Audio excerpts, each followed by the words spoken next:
Hi, I'm Riz Khan, coming to you from the Diplomatic Avenue studios at the United Nations in New York City, where the flags of its 193 member states fly alongside those of its two observer states, the Holy See of the Vatican and the State of Palestine. From Gaza to Ukraine, Ethiopia to Sudan, China to the US, the world in 2024 is facing a tumultuous time. Elections, economics and the environment compete with conflicts, famines and other complex issues for our attention. In this episode, we'll bring you perspectives and predictions about the year ahead from three experts who spend every day considering risks and resolutions to some of the toughest challenges facing the global population. Ian Bremmer sees the world differently from most of us. World leaders, CEOs and policymakers turn to him with questions and make fundamental decisions based on his answers. Ambassador John Bolton served under Presidents Reagan, George W. Bush, and as Donald Trump's national security advisor, and he worked here as the US ambassador to the United Nations. First up is Stefan Dujarric, the chief spokesman for the Secretary General of the United Nations. He's actually served three Secretary Generals, Kofi Annan, Ban Ki-moon, and the current incumbent Antonio Guterres. So there are few people better qualified to speak about the work of the UN and its goals. When I sat down with Mr. Dujarric, I wanted to know how the UN prioritizes its checklist of global crises. Stefan, thank you for making the time. Great, Riz. Great to see you. Great to be here. Thank you. In a world full of developing and sort of increasing risks, where do you see the SG's priorities in 2024? Well, the Secretary General's priorities will really be on ensuring that the United Nations in its next decades is reformed, is stronger, and more responsive, and most importantly, more reflective of the world that we live in today. The UN, as you know, was a structure created in 1945, and for all intents and purposes, for the UN system as a whole, we still have those same structures, but the world has moved on, the world has changed. And as we face the big challenges, whether it's climate change or artificial intelligence, and then the conflicts that we face, we need a structure, a multilateral structure that is more representative. I know that you see one of the big challenges for the UN being the unity of the member states in order for the UN to be effective. And I think we're seeing a time where there's a lot of separation between member states in various areas. And I wonder what kind of impact that will have in how effective the UN can be. Well, the geopolitical divides that we have currently have a very negative impact on our work in peace and security, and is also impacting our work on issues that really should bring us together, whether it's the fight against the new global pandemic, whatever the next pandemic may be, because we need to be ready. How do we put guardrails on artificial intelligence to ensure that the technology serves us as opposed to threaten us? And how do we deal with runaway climate change? So the lack of unity within the Security Council, within the membership, has a negative impact. But I think it's important also for your viewers to understand that the UN is not just the Security Council, right? So while part of the system may be paralyzed, other parts do go on and work very effectively. The issue with the Security Council, though, is it is an archaic body in the sense that 5 permanent members really is quite restricting. So what are the alternatives? Well, the alternative is to create a Security Council that is more reflective of the world that we live in. In 1945, when the United Nations Charter was adopted, we have 50 member states. Now we have 193.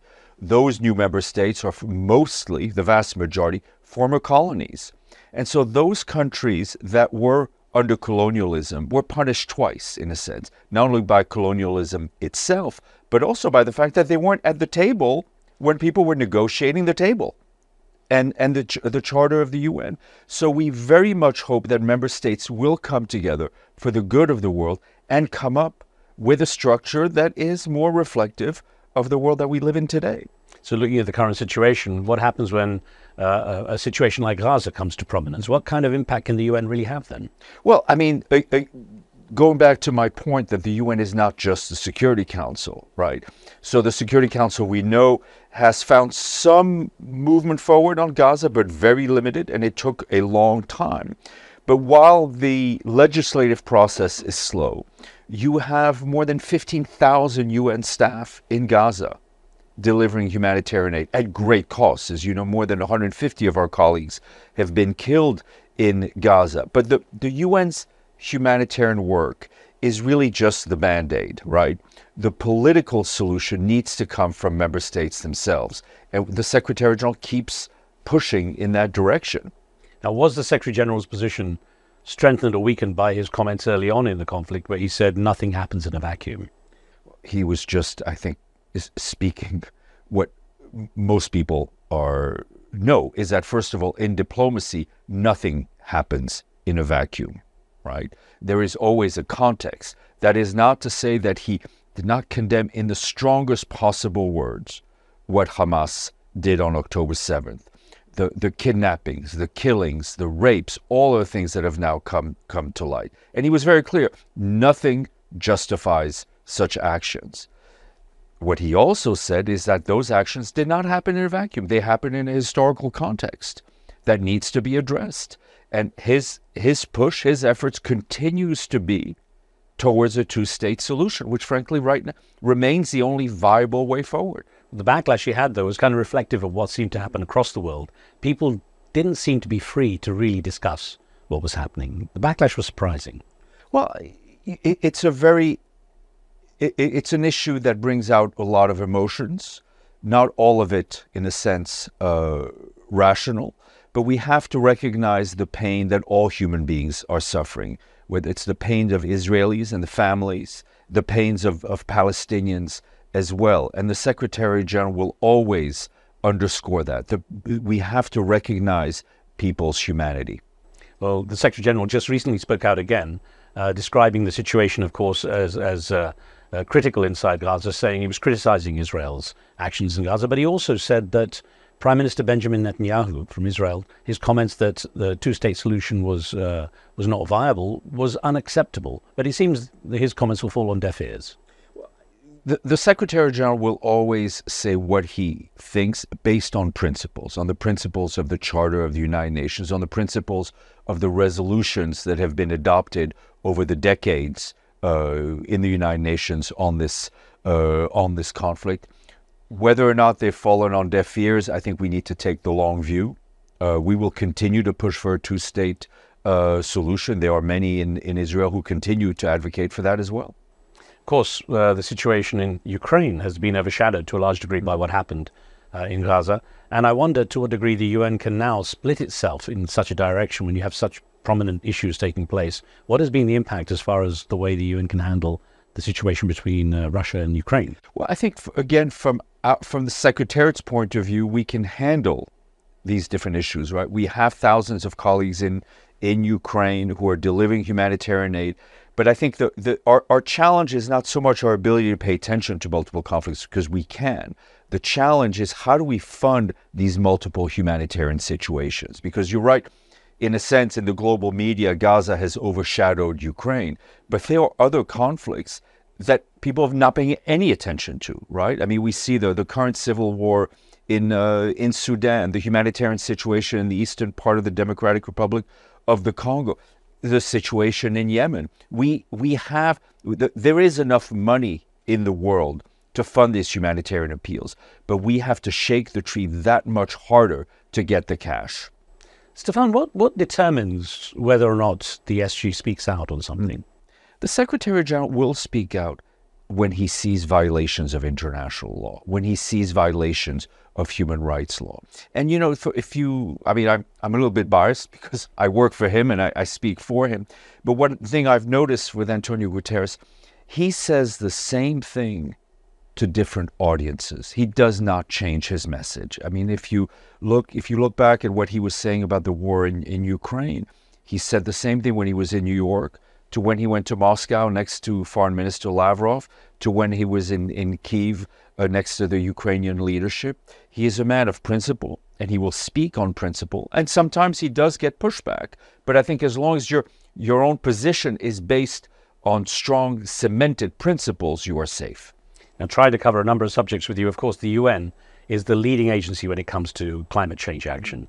And I wonder, with what's been going on and the way countries seem to be arguing for their rights to kind of progress and develop, to what degree the UN still has its hands on the steering wheel when it comes to the Sustainable Development Goals? We have our hands on the steering wheel, so to speak. The challenge sometimes is that there are 193 engines that may push in different direction. I mean, what we have seen with the impact of COVID is the indicators of the Sustainable Development Goals going the wrong way. And as always in a crisis, it's often women who pay the highest price. So we saw women's health indicators, women's education indicators go down. Not to mention also issues of human rights, plus the conflict in Ukraine, which took up a lot of the financial resources that European governments were spending on development aid. Now have sometimes been reworked towards dealing with the Ukrainian crisis. On climate, we are facing what the Secretary General called a runaway climate crisis, and we recognize that a number of countries who are the least responsible for climate change have a right to develop, but it needs to be a green development, and there needs to be climate justice, which means the countries in the north who have the resources, who are responsible for climate change, need to deliver on their promises of assistance for mitigation to those countries in the south. I wonder, Stefan, as one of the main sort of interfaces with the media here at the UN, what you see, or to what degree you see the challenge of fake news having an impact on what you do? It's a challenge to all of us, I think, in our everyday lives. It's a challenge for you in the media, right? Because we see that there are a lot of so-called news organizations, right, that are fake news organizations that take away the credibility of real news organizations like Arabiya. And it's a challenge that we all have to face collectively. For us, we have a number of different programs to help debunk information. We are very receptive and quick to respond to questions from fact checkers. But the responsibility, in a sense, I think one of the major responsibilities to fight disinformation lies with tech companies and social media companies, which frankly, for the most part, have not done enough, have not put enough resources in fighting fake news when we know they are making a lot of money. To what degree do you worry, though, that something could happen with the way AI has such an influence now, that you could end up through a fake news having to deal with a major crisis that distracts you from everything else? It's a huge worry, and the Secretary General has put together a task force on artificial intelligence, bringing people from different backgrounds, different countries, north, south, east, and west, because what we do need is the UN to be kind of the table where the private sector and governments come together to help put those guardrails in. But we also need to fight against the behavior, I think, of certain tech companies who are putting their own financial interest in front of the global interest. How hard is it to engage big corporations to engage with the UN? Do you find there's any kind of real engagement? There is engagement, and on a number of fronts. On climate, we've been engaging. The Secretary General regularly meets on climate with insurance companies, with fund managers, because we know that the money talks, in a sense, and there is I think there's a global understanding of the need to fight it. And for a large part, the private sector has been very positive.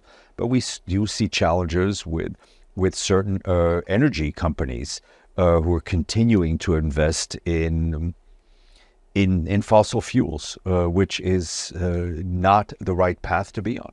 I have in the past witnessed quite a few public-private partnerships that the UN has kind of commandeered to a large degree, and I wonder how those might grow in the coming year. They need to grow, because I think if you look at the world, again, if you look at the world to 1945 of the world today, the private sector has a much bigger role than it did in 1945, when governments held the levers of power in almost every aspect of our lives. And now you have corporations that make more money in a day than some countries have in their annual budgets. You have foundations that have huge budgets. So private individuals have the wealth of the top 1% of 1% has grown exponentially in the last few years. So we need to get these people at the table. And for the most part, they are willing to engage. But obviously, change takes time. I wonder, getting a sense of how the Secretary General sees the coming year, do you see him being more pessimistic or optimistic about the way things are going? Well, if the Secretary General were here, he would tell you that he's neither pessimistic nor optimistic. He's determined. All right. Well, look forward to speaking to you again. Thank you, Riz. Thank you. Ian Bremmer sees the world differently from most of us. He's not so much a risk taker, but a risk accumulator. World leaders, CEOs and policymakers turn to him with questions and make fundamental decisions based on his answers. His annual assessment of the world's trouble hotspots is eagerly awaited. But he's much more than a dealer in doom. He's a star of social media and has recently returned from rubbing shoulders with the great, the good and the otherwise at the World Economic Forum in Davos. Ian, thanks for making the time. Good to be with you. Let's go over your 2024 risk list. I'm going to list them out and then we'll go in detail a bit more on the topics that you've covered. Now, first one is United States versus itself. That's an intriguing one. Number 2, Middle East on the brink. Number 3, partitioned Ukraine. Number 4, ungoverned AI. Number 5 is Axis of Rogues. That's an interesting one. Number 6, no China recovery. Number 7, the fight for critical minerals. Number 8 is no room for error. 9, El Nino is back. And 10, risky business. We'll get through some of those and get your perspectives on those. Let's start with this America, the US versus itself. I know you feel it's kind of pretty much on the brink of a lot of issues. What's the main issue with America in itself? Well, I mean, first of all, this list, the method or the methodology behind our madness is we're looking at likelihood, imminence, and impact. And of course, the U.S. today remains by far the world's most powerful country. It's the world's most powerful and only global military. It's the global reserve currency. It's the largest energy producer. I mean, all of these things dominates artificial intelligence. And yet, its political system is incredibly dysfunctional. In fact, it's the only democracy among the G7 that can't hold a free and fair election believed in by its people. And that's a really serious problem, right? It's a serious problem internally because of what it will mean for the stability of the country and the ability to continue to run as it has been running for generations. It's also a real problem internationally because the backdrop here is not a stable global environment. It's a lot of instability, a lot of volatility, and a couple of major wars with allies that are deeply concerned. What if we can't count on the United States to continue to provide support, to provide a military umbrella, to engage, to coordinate with us? That's what's at stake. So it's not as if we're suggesting the U.S. is on the brink of civil war or becoming a dictatorship. That's not the case. But there's a reason why Africa's not on this list. It's not because there aren't some really dangerous and destabilizing things happening in Africa, but they have very little impact on the United States or China or Europe and the rest, where even comparatively small instabilities in the U.S. have ripple effects that really matter. And this time around, it's not a small one. It's a big one. On an aside note, the doomsday clock, that's the measure of the Bulletin of the Atomic Scientists, has the doomsday clock stuck at 90 seconds to midnight. That's supposed to be something impending with sort of doom with humanity. Does that tie into the risks to which you refer because of the world's most powerful nation being in this state? It's inconceivable to me that if you had the risk at one setting last year, you would have it at the same setting this year. It is obvious that the world has become considerably riskier for several reasons. One is because the United States is such a sudden and significant driver of uncertainty this year with this election. Number 2, we have another war. I mean, last year, the Bulletin of Atomic Scientists was dealing with Russia-Ukraine. This year, it's not like Russia-Ukraine's gotten better. It's actually gotten worse, especially for the advanced industrial democracies, right? Ukraine is not winning right now. We can't say that. And there's another war that's incredibly hard to contain between Israel and Hamas in Gaza, but with metastasis across the region. And we haven't even mentioned AI, which for the first time is becoming a significant disruptive risk. Huge opportunities, but if you're just looking at the risks, it's a bigger deal this year round. So again, if their methodology was we're 90 seconds to midnight in 2023, then in 2024 you are closer. Well, you don't blame, when it comes to the dysfunctional nature of US politics, you don't directly blame Donald Trump, do you? I don't blame Donald Trump because I think the interesting point here is not him as an individual. It's what are the conditions that give rise to someone like that, allows them to become president, and then allows them to perhaps become president again. I would argue that couldn't happen in Canada or in the European Union or in Japan. By the way, if it did happen in an EU country, it wouldn't happen in the EU as a whole, and the EU contains this. Where the United States, there is no EU. So whoever's running it is running it. So I think we have to look much more as Donald Trump as a symptom of something that is deeply challenging, institutions that are eroding, people that increasingly don't believe in their system.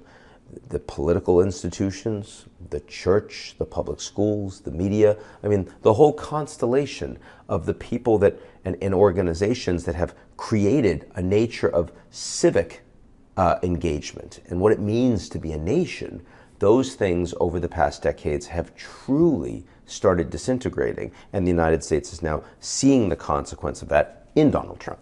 So when you look at the 2024 election, which is the bigger risk to the US then? Is it Trump or Biden?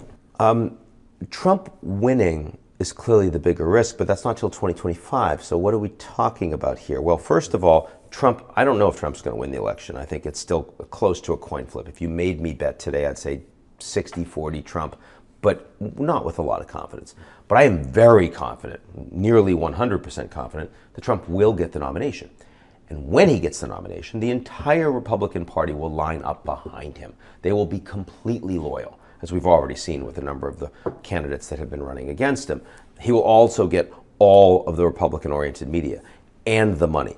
And that means that his policies, like cutting off the Ukrainians and all of their aid, or like showing the Iranians what's going to happen to them if they threaten the United States, or cutting off the border, throwing out Muslims in the United States, those will not just be the ravings of an individual person, they will be the party, the policies of the entire Republican Party. So that, for 2024, is a very significant risk. And the reality that he may well become president will lead to a series of behaviors on the part of allies trying to hedge, trying to create more resilience, on the part of adversaries trying to create more chaos, trying to take advantage of this environment. So that's really what 2024 looks like. I mean, I know that saying it's just for 1 year is a bit of an artifice, but the fact is we do try to do this every year, and then at the end of the year go back and see how we've done.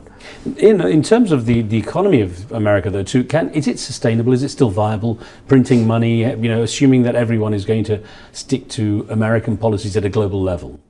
It's not clear whether people are sticking to American policies at a global level, but it's also clear that when you talk about the viability of economy, you have to be comparing it to other economies. And this is an environment where the U.S. economy is not only viable, but doing far better than other major economies around the world. So you look at the European Union, the Russia war really affects them. It's lots of migration that they're having a hard time paying for and integrating. It is energy that's been cut off, which is costing them, and it's making it much harder to develop strong industrial policies across the continent.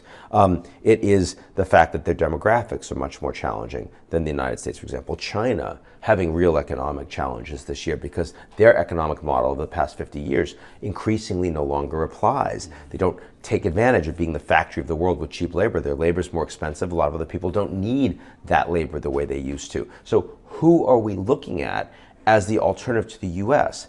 The United States is not only the world's most powerful military, but it's also by far the biggest energy producer in the world. It's also by far the leader in most advanced technologies, including the game changer, the transformative power of artificial intelligence. So yes, the United States is still a very strong economy, and not only that, when you look at the strength of an economy, if you're talking about a corporation, you don't just look at the debt, you look at the balance sheet, you look at the assets. For some reason, when we talk about governments, sovereigns, we only talk about their debt, we talk about their deficit. We don't talk about what they're spending the money on. Now, if the United States was spending huge amounts of money on Afghanistan still this year, and spending nothing on the CHIPS Act, investing in a semiconductor industry, and spending nothing on infrastructure, which is desperately needed, and spending nothing on a transition energy plan and industrial policy, I'd say, well, that's probably on balance going to hurt the U.S. economy.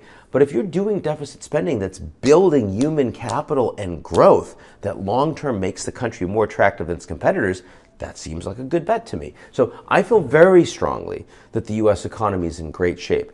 And the dysfunction of the U.S. political system, at least in the near term, actually hurts other countries around the world more than it hurts the U.S., precisely because that uncertainty is going to expose them. It's going to make it harder for them to operate. So let's look at number 2 on your list then, Middle East on the brink. Yeah. For a lot of people, it seems to have been on the brink for a long time, but what's special about it this time? Well, it's funny, 8 days before October 7th, U.S. National Security Advisor Jake Sullivan came out and he said, look, this is the best we've seen the Middle East in generations. Don't have to worry about it. He jinxed it. He jinxed it. And of course, the funny thing is that a lot of what he was talking about still applies. For example, the Gulf Cooperation Council had this huge fight with Qatar. No longer. Now they're working together. Assad, Obama said he has to go. Now he's traveling around the region. He goes to Saudi Arabia. He goes to the COP summit in the Emirates. No problem. Iran, Saudi Arabia. Diplomatic relations normalized with some assistance from the Chinese government. Abraham Accords, right? UAE, Bahrain, Morocco now have diplomatic relations with Israel. All of those things are still true. But we forgot about the Palestinians.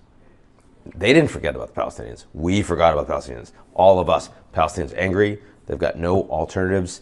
And Netanyahu took his eye off the ball, wasn't focused on security, was focusing on cementing his own power with an unsustainable far-right coalition that was taking more land illegally from the West Bank. Put all of that together, the tragic heinous acts of October 7th, worst violence against Jews since the Holocaust, and now we have an explosive war. And it's in Gaza, but it's not staying in Gaza. And it's exploding across the region and potentially more broadly than that. How bad do you think it could actually get?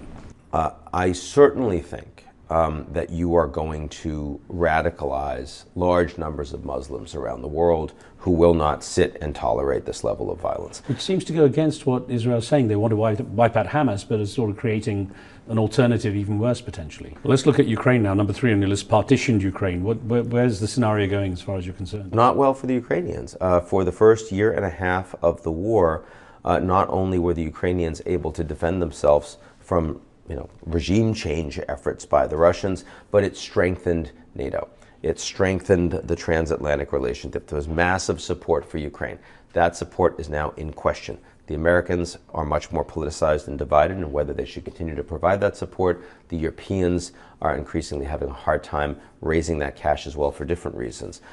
Put that all together, it's going to be really hard for the smaller Ukrainian economy, for the smaller Ukrainian population to keep defending all of their land.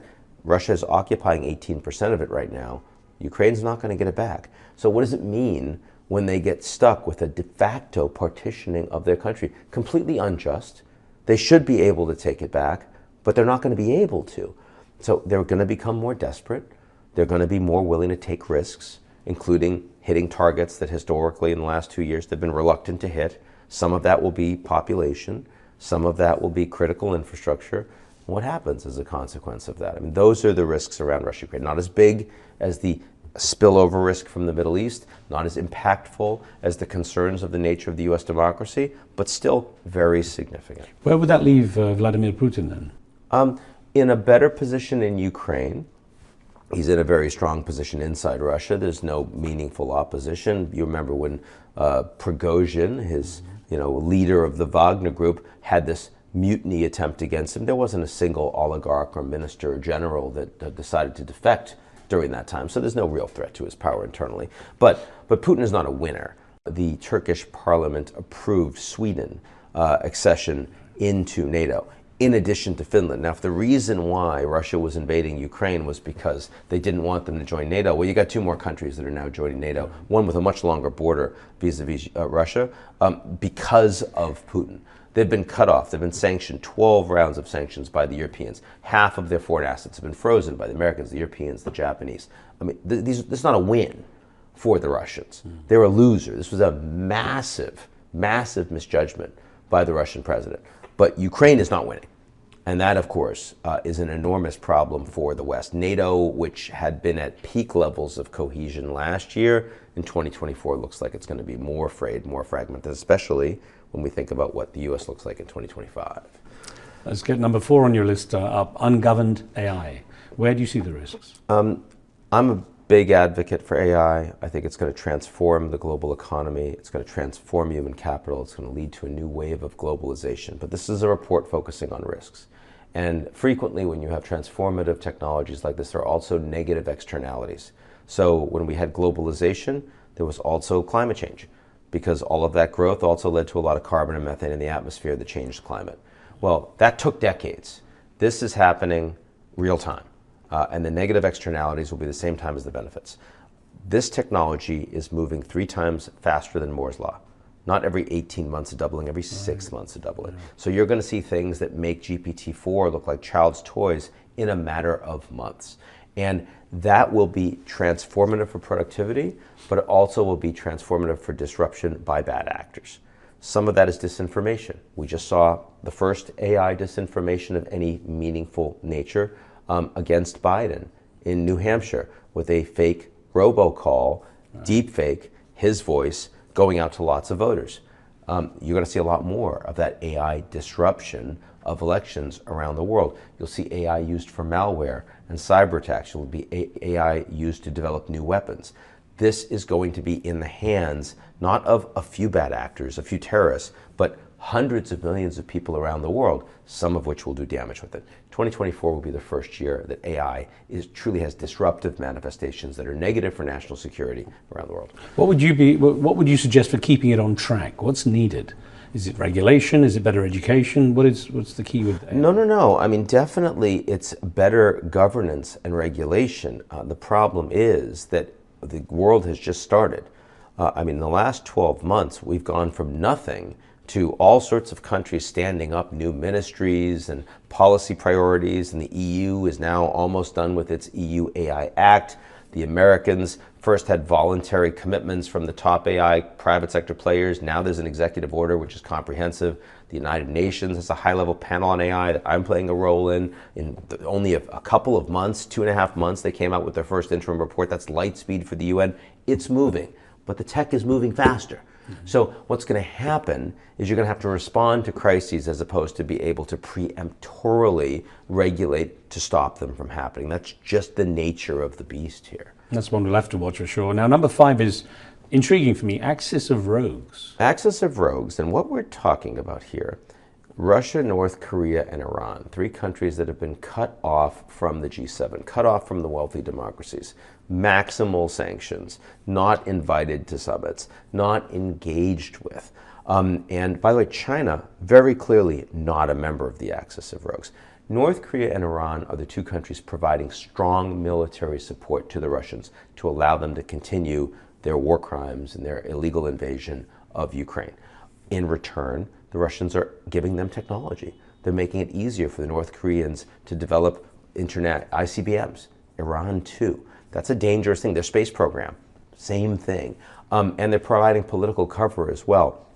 We've never seen such powerful rogue states completely kind of separate from the established international order, acting as chaos agents on the international scene. That means that not only is Russia going to continue to have more ability to act in ways that we would rather not have them act, but also that North Korea is likely to be more of a destabilizing actor than when they were just being checked by the Chinese. What else do you see on that list that we should be paying attention to? We've gone halfway through. Rather than focus on the rest of the list, I would focus on the things that aren't there. The things that people think are risks that aren't. So for example, the most important geopolitical relationship in the world for the last 20 years has been China.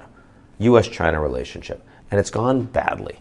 And it's more confrontational. There's no trust. There's more enmity and competition, strategic competition, than there is how do we work together. Interestingly, it's not on the list in 2024. Why not? And it's because the United States is in an election year and also has other crises to deal with, and Biden really doesn't want to have a big problem with the Chinese. Right. More importantly, because China's economy is doing badly, and they recognize they've overplayed their hand, and they need to reach out to the private sector all over the world and say, we're going to play more nicely with you. We're going to give you more access. We're going to listen to your problems. We're going to try to remedy them. That's a big deal. Also, China in its own backyard is not succeeding geopolitically. Whether we talk about the Quad with the US and India, Japan and Australia, or we talk about America's success in bringing Japan and South Korea together and working with them. We talk about Indonesia, improving their relations with Japan and the United States. Philippines, opening 8 military bases to the US. Everywhere China looks in their own backyard, they've bitten off more than they can chew. So 2024 is a year where the US-China relationship is going to be better managed and have less decline than we've seen over the past number of US administrations. That's a big deal. One more I would mention is that there are a lot of elections happening this year. We talked about how destabilizing the US election is, but most of the other elections around the world are not destabilizing.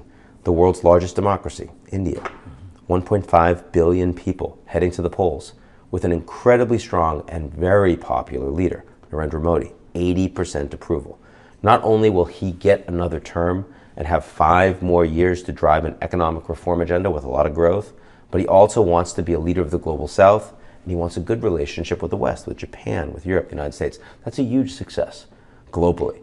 Other countries like Indonesia, like Mexico, even the European Union, these elections are largely stabilizing. So it's also important to point out the things that aren't going bump in the night, especially because we're so driven by headlines that are anger-inducing. You know, this is our opportunity at the beginning of every year to tell you, here are things to worry about, here's why, here are things you don't need to worry about. Let me touch on a couple of the points you made. That there was worry that China might perhaps see the actions Russia took, and perhaps under cover of the eyes being turned onto Israel Gaza, as an opportunity to move on Taiwan, for example. A lot of worry that it might have that window. You don't believe that's... Absolutely not. Again, for the reasons I mentioned, China sees that this is absolutely not a time that they want to take risks like that.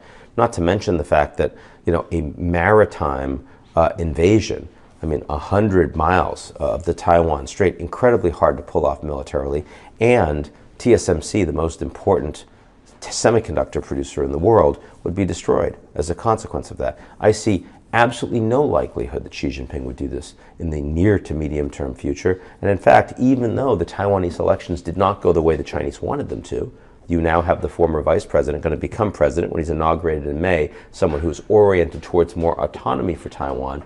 But Beijing, Washington, and Taipei have all, following the elections just a couple weeks ago, tried to bring down the temperature. India then, Narendra Modi is obviously creating great success economically for the country, but there is also a worry that internally there are divisions. Now, he just went to Ayodhya, where the Hindu temple has been erected on the side of the historic side of the mosque. The divisions within the country between religion and so on, India's been always quite secular, and there's a fear that it's falling apart on that front. Certainly the first few years of Modi's leadership, he was focused a great deal on Hindu nationalism. That did create divisions, especially with a minority Muslim population that's still quite substantial in India. Over the course of the last couple of years, as he has consolidated his power, as his economic policies have been more successful, he has focused less on that. He's reached out to some Muslim groups, some successfully. He's also focused more on class distinction, on caste distinction, on helping, rural poor, farmers, illiterate Indians who have not done so well, and bringing them up. And of course, the other point about Modi is he's not corrupt, and he does have a bunch of economic advisors around him that are quite capable, and that has served him very well. There was talk a few years back all the time about globalization. Have we moved away from that now? I think that the 50 years of globalization was being driven by the United States and its allies, and that showed there was an acceleration of people and goods and services and capital moving faster and faster across borders. I think what's happening now is not that globalization is ending, but it's no longer being driven by the United States. It's globalization adrift. It's still happening, but there's a lot of politics that is talking about nearshoring, talking about, sort of how do we make sure that our own workers are taken care of. So there's still plenty of capital, still plenty of investment going into opportunities around the world, and things are moving faster and faster, but a globalization process is no longer being actively driven by political actors. Ian, are you generally a pessimistic or optimistic person? Well, I'm a hopeful person. I mean, I don't know how you can be less than existentially optimistic since we happen to exist and we've done nothing to deserve it. I mean, that's kind of exciting. In terms of where we're heading right now, I'm a political scientist. And I see the world politically in long cycles. So economically, we have boom cycles and bust cycles. We see recessions all the time. We don't like them. Contracting growth. We've got fiscal tools, monetary tools to respond. Geopolitically, there are cycles too, but they're long cycles. And what drives those cycles is when you had architecture that was aligned with the balance of power.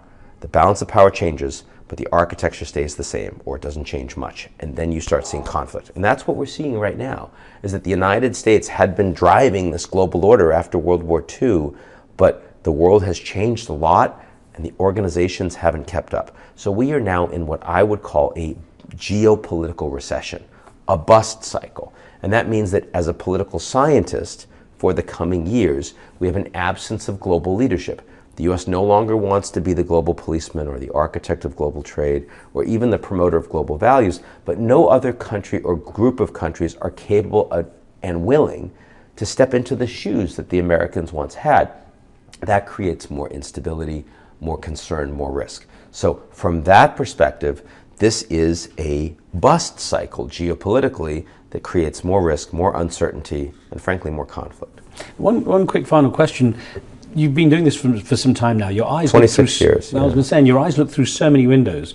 Over that time, technology has advanced so much that you can get that much more information. Are you finding that your access to information, getting the real hardcore information, is much easier nowadays? I wouldn't say it's because of technology. In fact, in many ways, technology can obscure it because it creates so much noise, it's harder to filter. There are two things that have made it easier.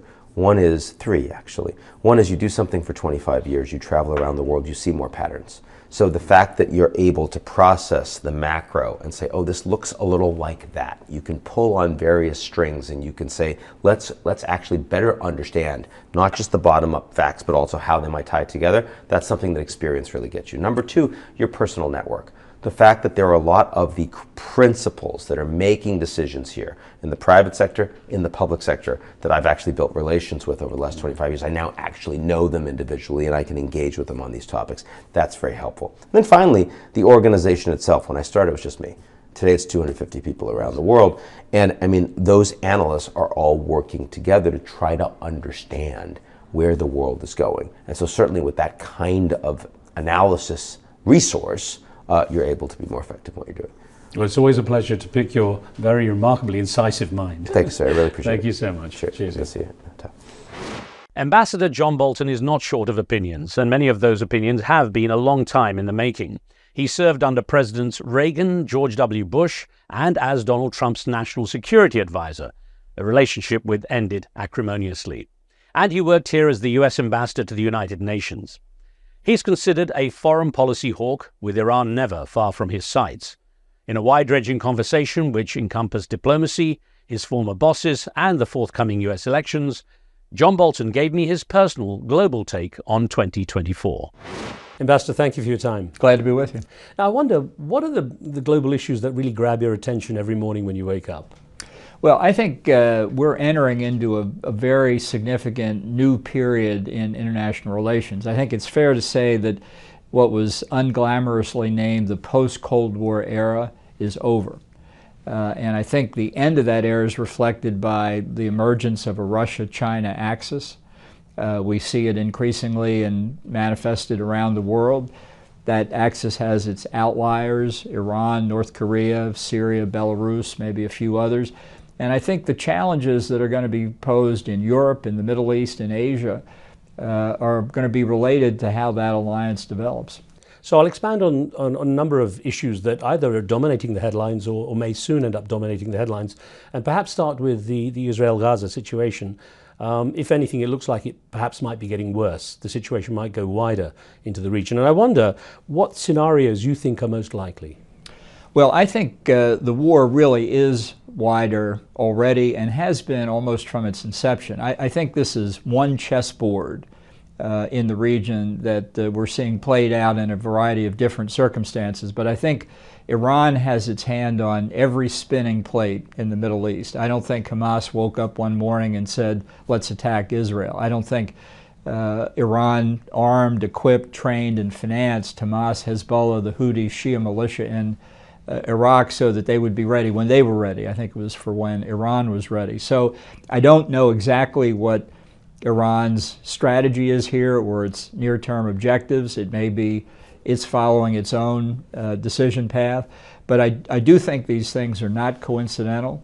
And I think the failure of the United States to have a comprehensive response to them is dangerous enough. It could lead to a spread of the conflict, even if we don't intend it.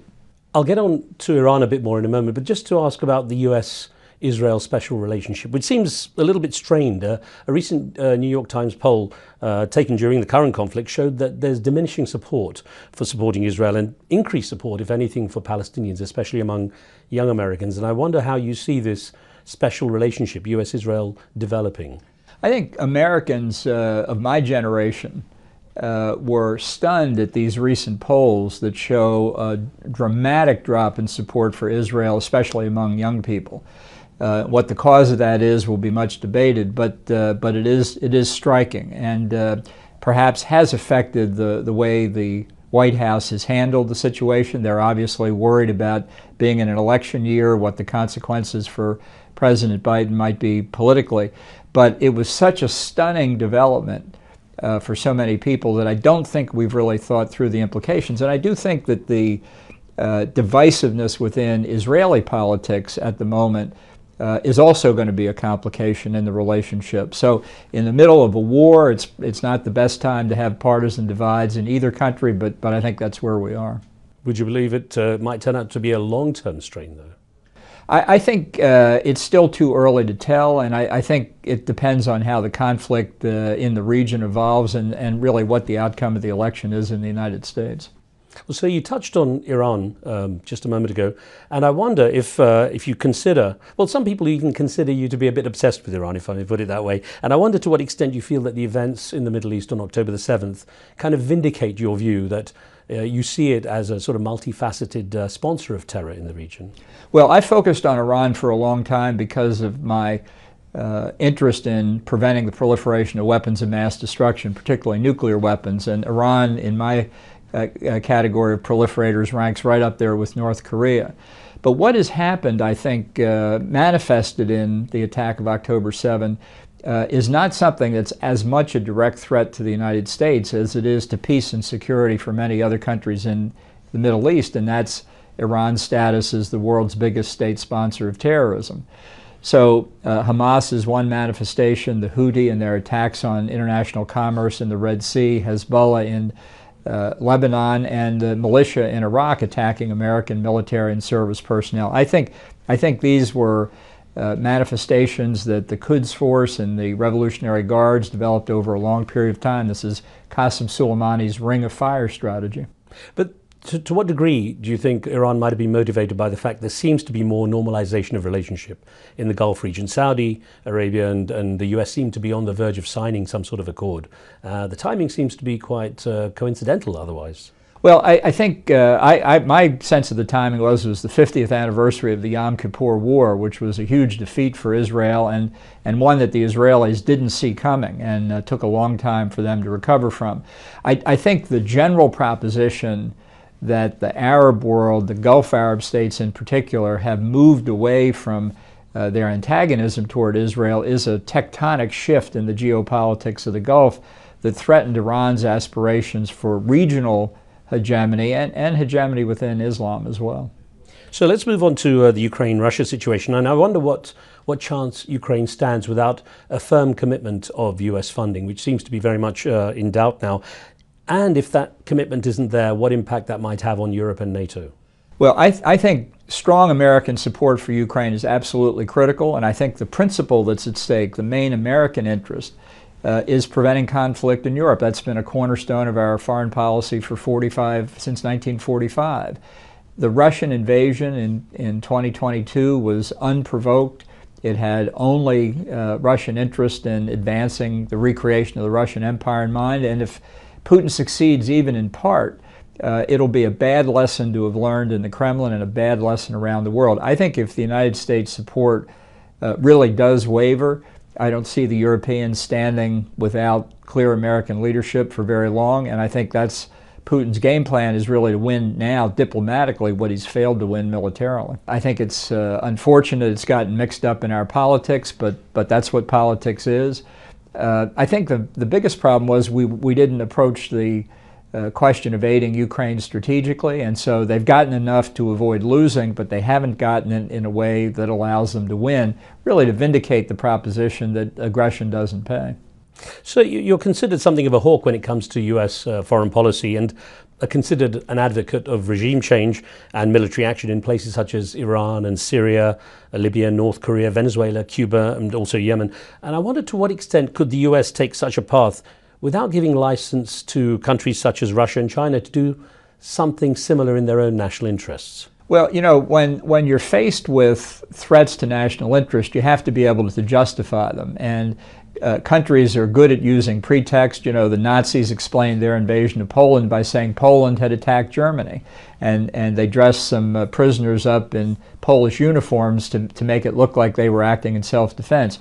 Yet you have to be able to justify it on the facts. And I think where it's necessary, and it may well be necessary in the ongoing conflict in the Middle East, to make the Ayatollahs in Iran pay a price for their aggression, then we need to be prepared to do it. If you're not prepared to use force, you can never establish deterrence, which is the real key to peace and security. Well, I wonder, on that note, that you know, there are eyes on the long-lasting tension between China and Taiwan, and I wonder to what degree that China might be emboldened by the US and the West's shifting reaction to what's going on with the Russia-Ukraine situation. If I were in Beijing, I would look at the war in Ukraine, I'd look at the hostilities in the Middle East, and I'd be saying the U.S. bandwidth to pay attention in our part of the world is limited. Where can we take advantage of it? So whether it's Taiwan with January elections, whether it's the South China Sea, whether it's the long land border with India, I would worry that Chinese will, on an opportunistic basis, look for ways to take advantage of us. So essentially there is a window. I think there is, and I think China understands that.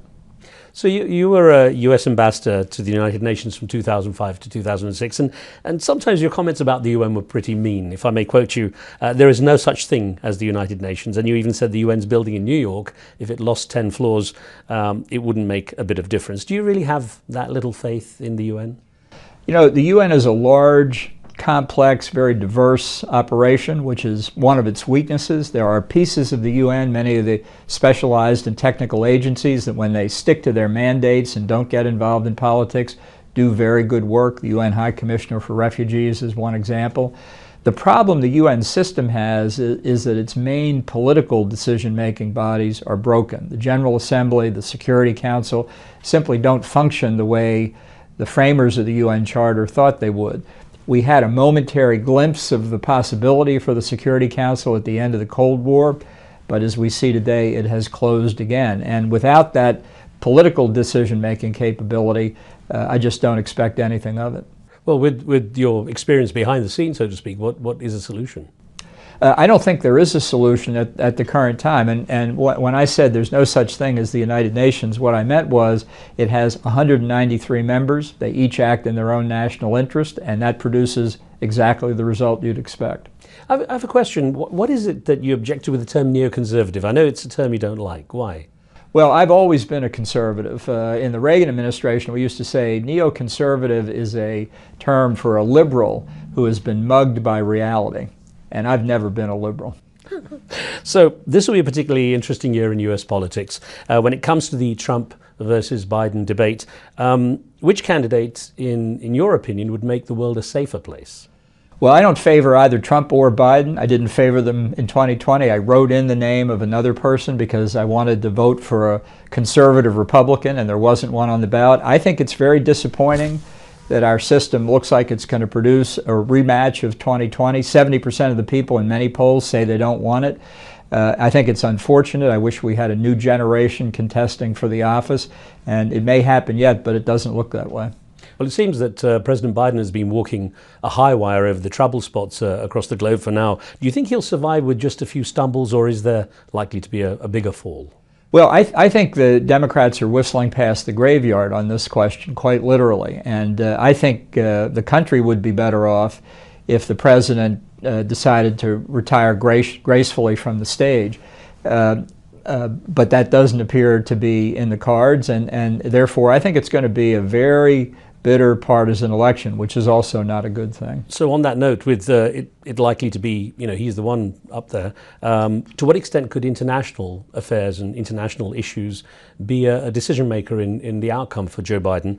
Or is the US too wrapped up in its domestic strife? No, I think this is an election where international affairs are going to count quite a bit, and I think the White House is worried that for all of their diplomatic efforts, we've got a war in Ukraine, we've got war in the Middle East, we've got tensions across the Taiwan Strait, all of which are going to have economic consequences, and in a closely contested election, these international crises could undercut Biden's appearance as a president who's able to lead. Your relationship with President Trump was quite a rocky one, with him claiming that if he'd listened to you, we'd be at World War VI.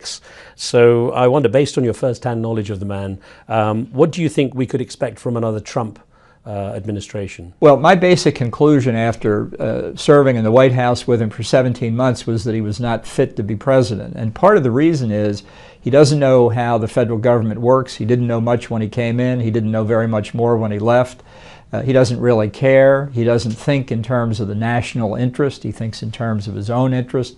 He doesn't have a political philosophy. He doesn't think in policy terms. It's all opportunistic and transactional. So it's very hard to predict what Trump is going to do. You can look at some of the things he did in the first term and expect a continuation. But in many cases now, people should remember our Constitution bars him from getting a third term.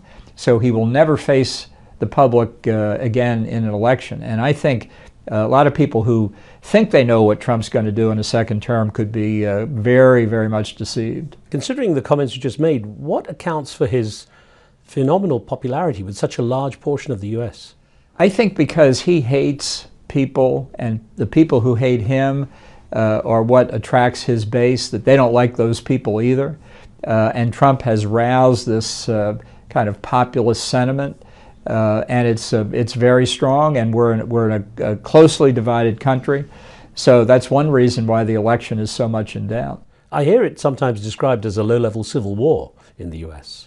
Well, we had a civil war, so we're pretty familiar with what it really means. But I think commentators would say in 2016 and 2020, and again in 24, a large group of people don't like either candidate. So ultimately, the election will be decided by which one they like less, and then they'll vote for the other one. That's a terrible way to have elections. That is a sad state of affairs. It is. I'm thinking you served as U.S. Assistant Attorney General under President Reagan back in the mid to late 1980s, and many might consider President Reagan, retrospectively now, a consensus builder, which is a complete contrast to politicians today. And I wonder how you think someone like President Reagan would look upon the USA the way it's turned out today. Well, I think he'd be appalled at Donald Trump. Ronald Reagan was optimistic. His 1984 campaign theme was for re-election was "It's morning in America," meaning opportunity in front of us. He conveyed that optimism. He was willing to deal with the Democrats. He made compromises when necessary. He used to say, if I could get 80% of what I want, I consider that a victory. But I think it was his optimism and his cheerfulness about America, about the shining city on the hill, that really inspired people. There's nobody in American politics today on either side that does that. I was going to ask you how you regard today's politicians, if you consider those you served with and got to know literally half a century ago, like President Reagan, Vice President Spiro Agnew, and even Senator Jesse Helms. Well, I think they were giants in many respects. They had huge flaws, some of them, but it's a pretty humdrum group of people we have contesting for high office today, and none that come to mind that really inspire people. And again, I say that on both sides of the political spectrum. What it may take, as it often has in American history, is a crisis of some sort to produce new leadership. That's a dangerous way for things to happen, but it may take that. There's another factor too. Back then, there was no such thing as, for example, artificial intelligence, which has such a big impact on literally everything we do today. And I wonder what impact you think AI technology will have on changing the global security landscape. Well, I think it undoubtedly will have an impact, but I believe that it's overstated in part. When they laid the first transatlantic cable, and you could get telegrams from London to New York. People thought that was revolutionary, and it was, but we've gotten used to that. Opinion spreads and lies spread. Unfortunately, it's an old cliche now that the lie gets out and truth never catches up with it. So we'll learn to deal with it. It's not ideal, but I also think it's a mistake to overstate it. Well, so I wonder, in the future, what would be the role of diplomacy, something that you've made your bread and butter? Well, I think it's critical. I think most problems, 90% or more of problems, should be solved diplomatically. It's a very different kind of diplomacy when you can pick up the telephone in one capital and speak to your counterpart in another capital. I don't think anybody's really thought through the role of embassies in an era of instant international communication. But the vast majority of problems are resolved by discussion. They don't get the headlines, but it's a mistake to think that diplomacy is antiquated, that's for sure. It's human nature, I guess. We look back on certain times in history and say, this was the crucial point where the world could have been in complete disaster. It's happened various stages. When you look at the situation now, what do you think is the quickest route to World War III? Well, I think the efforts by China to expand its influence along the Indo-Pacific periphery and then ultimately globally is the real problem. And I think that its axis with Russia is an example of how it's expanding its influence.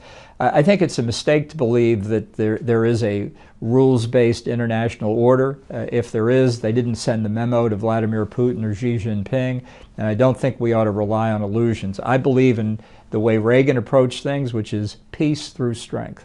Do you personally worry about the way things are going? I mean, do you feel there is perhaps a crisis point approaching? Well, I think there are multiple potential crisis points, but I am confident in America. The saying attributed to Winston Churchill is, you can always count on the Americans to do the right thing, usually after they've tried everything else. We're certainly in the trying everything else stage right now. Do you think, though, to some degree, the US perhaps, looking at the way things have been going, especially with the Israel-Gaza situation, that it's lost a lot of credibility at a global level? Well, I think the U.S. has not explained its position effectively. And I think if you travel in the region, I think there's widespread recognition, for example, that Iran is really behind a lot of this, but the leaders aren't speaking up about it. And I wish they would, because it would help change their public opinion in their own countries. So whether it be Iran or Donald Trump or a number of matters, you are known for speaking your mind and you don't seem to worry about making enemies. So perhaps a cheeky question, of these two, Donald Trump and Iran, which do you think is the greatest threat to global security, and perhaps to you personally?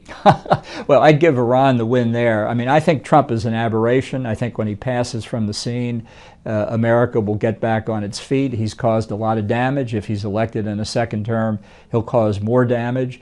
But never vote against America. Ambassador John Bolton, I look forward to speaking with you again soon. Thank you. Thank you, sir. And that's it for this episode. I'm Riz Khan. I'll see you again soon.